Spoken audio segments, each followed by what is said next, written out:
El corazón del actor. Por Edgar Allan Poe. Antes de continuar, si te gusta lo que hacemos y quieres contribuir a más videos como este, no olvides darle a la campanita para suscribirte a nuestro canal y darle me gusta a este video. Es cierto. Siempre he sido nervioso, muy nervioso, terriblemente nervioso. ¿Pero por qué afirman ustedes que estoy loco? La enfermedad había agudizado mis sentidos, en vez de destruirlos o embotarlos. Y mi oído era el más agudo de todos. Oía todo lo que puede oírse en la tierra y en el cielo. Muchas cosas oí en el infierno. ¿Cómo puedo estar loco, entonces? Escuchen y observen con cuánta cordura, con cuánta tranquilidad les cuento mi historia. Me es imposible decir cómo aquella idea me entró en la cabeza por primera vez, pero, una vez concebida, me acosó noche y día. Yo no perseguía ningún propósito. Ni tampoco estaba colérico. Quería mucho al viejo. Jamás me había hecho nada malo. Jamás me insultó. Su dinero no me interesaba. Me parece que fue su ojo. Sí, eso fue. Tenía un ojo semejante al de un buitre. Un ojo celeste, y velado por una tela. Cada vez que lo clavaba en mí se me helaba la sangre. Y así, poco a poco, muy gradualmente, me fui decidiendo a matar al viejo y librarme de aquel ojo para siempre. Presten atención ahora. Ustedes me toman por loco. Pero los locos no saben nada. En cambio, si hubieran podido verme. Si hubieran podido ver con qué habilidad procedí. Con qué cuidado, con qué previsión, con qué disimulo me puse a la obra. Jamás fui más amable con el viejo que la semana antes de matarlo. Todas las noches, hacia las 12, hacía yo girar el picaporte de su puerta y la abría, tan suavemente. Y entonces, cuando la abertura era lo bastante grande para pasar la cabeza, levantaba una linterna sorda, cerrada, completamente cerrada, de manera que no se viera ninguna luz, y tras ella pasaba la cabeza. Ustedes se hubieran reído al ver cuán astutamente pasaba la cabeza. La movía lentamente, muy lentamente, a fin de no perturbar el sueño del viejo. Me llevaba una hora entera introducir completamente la cabeza por la abertura de la puerta, hasta verlo tendido en su cama. ¿Es que un loco hubiera sido tan prudente como yo? Y entonces, cuando tenía la cabeza completamente dentro del cuarto, abría la linterna cautelosamente, tan cautelosamente. Sí, cautelosamente iba abriendo la linterna, pues crujían las bisagras. La iba abriendo lo suficiente para que un solo rayo de luz cayera sobre el ojo de buitre. Y esto lo hice durante 7 largas noches, cada noche, a las 12, pero siempre encontré el ojo cerrado, y por eso me era imposible cumplir mi obra, porque no era el viejo quien me irritaba, sino el mal de ojo. Y por la mañana, apenas iniciado el día, entraba sin miedo en su habitación y le hablaba resueltamente, llamándolo por su nombre con voz cordial y preguntándole cómo había pasado la noche. Ya ven ustedes que tendría que haber sido un viejo muy astuto para sospechar que todas las noches, justamente a las 12, iba yo a mirarlo mientras dormía. Al llegar la 8ª noche, procedí con mayor cautela que de costumbre al abrir la puerta. El minutero de un reloj se mueve con más rapidez de lo que se movía mi mano. Jamás, antes de aquella noche, había sentido el alcance de mis facultades, de mi sagacidad. Apenas lograba contener mi impresión de triunfo. Pensar que estaba ahí, abriendo poco a poco la puerta, y que él ni siquiera soñaba con mis secretas intenciones o pensamientos. Me reí entre dientes ante esta idea, y quizá me oyó, porque lo sentí moverse repentinamente en la cama, como si se sobresaltara. Ustedes pensarán que me eché hacia atrás, pero no.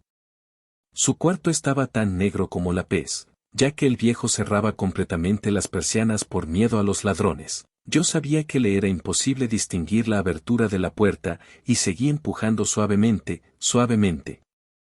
Había ya pasado la cabeza y me disponía a abrir la linterna, cuando mi pulgar resbaló en el cierre metálico y el viejo se enderezó en el lecho, gritando.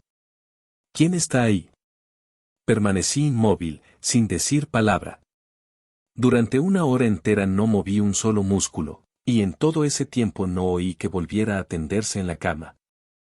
Seguía sentado, escuchando, tal como yo lo había hecho, noche tras noche, mientras escuchaba en la pared los taladros cuyo sonido anuncia la muerte. Oí de pronto un leve quejido, y supe que era el quejido que nace del terror. No expresaba dolor o pena, no. Era el ahogado sonido que brota del fondo del alma cuando el espanto la sobrecoge. Bien conocía yo ese sonido. Muchas noches, justamente a las 12, cuando el mundo entero dormía, surgió de mi pecho, ahondando con su espantoso eco los terrores que me enloquecían. Repito que lo conocía bien. Comprendí lo que estaba sintiendo el viejo y le tuve lástima, aunque me reía en el fondo de mi corazón. Comprendí que había estado despierto desde el primer leve ruido, cuando se movió en la cama. Había tratado de decirse que aquel ruido no era nada, pero sin conseguirlo. Pensaba, no es más que el viento en la chimenea, o un grillo que chirrió una sola vez. Sí, había tratado de darse ánimo con esas suposiciones, pero todo era en vano. Todo era en vano, porque la muerte se había aproximado a él, deslizándose furtiva, y envolvía a su víctima. Y la fúnebre influencia de aquella sombra imperceptible era la que lo movía a sentir, aunque no podía verla ni oírla, a sentir la presencia de mi cabeza dentro de la habitación. Después de haber esperado largo tiempo, con toda paciencia, sin oír que volviera a acostarse, resolví abrir una pequeñísima ranura en la linterna. Así lo hice, no pueden imaginarse ustedes con qué cuidado, con qué inmenso cuidado, hasta que un fino rayo de luz, semejante al hilo de la araña, brotó de la ranura y cayó de lleno sobre el ojo de buitre. Estaba abierto de par en par, y yo empecé a enfurecerme mientras lo miraba. Lo vi con toda claridad, de un azul apagado y con aquella horrible tela que me helaba hasta el tuétano. Pero no podía ver nada de la cara o del cuerpo del viejo, pues, como movido por un instinto, había orientado el haz de luz exactamente hacia el punto maldito. ¿No les he dicho ya que lo que toman erradamente por locura es solo una excesiva agudeza de los sentidos? En aquel momento llegó a mis oídos un resonar apagado y presuroso, como el que podría ser un reloj envuelto en algodón. Aquel sonido también me era familiar. Era el latir del corazón del viejo. Aumentó aún más mi furia, tal como el redoblar de un tambor estimula el coraje de un soldado. Pero, incluso entonces, me contuve y seguí callado. Apenas si respiraba. Sostenía la linterna de modo que no se moviera, tratando de mantener con toda la firmeza posible el haz de luz sobre el ojo. Entretanto, el infernal latir del corazón iba en aumento. Se hacía cada vez más rápido, cada vez más fuerte, momento a momento. El espanto del viejo tenía que ser terrible. Cada vez más fuerte, más fuerte. ¿Me siguen ustedes con atención? Les he dicho que soy nervioso. Sí, lo soy. Y ahora, a medianoche, en el terrible silencio de aquella antigua casa, un resonar tan extraño como aquel me llenó de un horror incontrolable. Sin embargo, me contuve todavía algunos minutos y permanecí inmóvil. Pero el latido crecía cada vez más fuerte, más fuerte. Me pareció que aquel corazón iba a estallar. Y una nueva ansiedad se apoderó de mí, algún vecino podía escuchar aquel sonido.